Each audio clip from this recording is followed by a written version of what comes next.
Mes parents me font passer après ma sœur. Mes parents ont toujours fait passer ma petite sœur avant moi.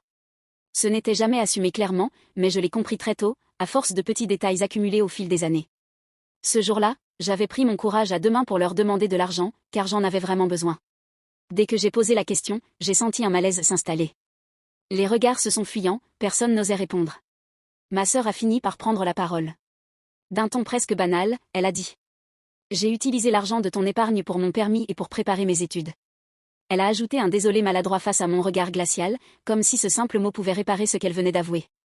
Mes parents ont aussitôt justifié son geste. Ils ont expliqué que c'était important pour ma petite sœur de préparer son avenir, qu'ils pensaient que je n'avais plus vraiment besoin de cet argent. Je n'ai rien répondu. Je me suis levée et j'ai quitté la pièce en silence. Ce jour-là, ils ont franchi un cap que je n'étais plus capable d'ignorer.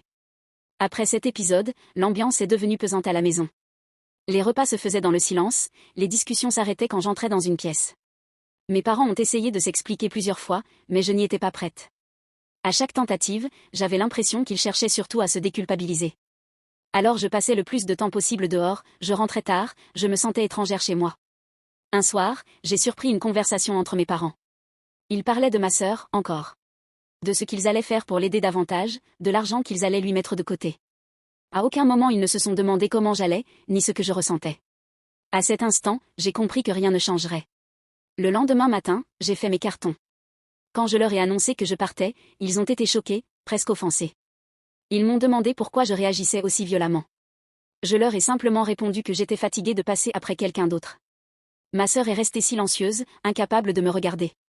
J'ai quitté la maison ce jour-là sans me retourner. Pour la première fois, j'ai choisi de me mettre en priorité. Et même si ça m'a brisé le cœur, je savais que rester aurait fini par me détruire.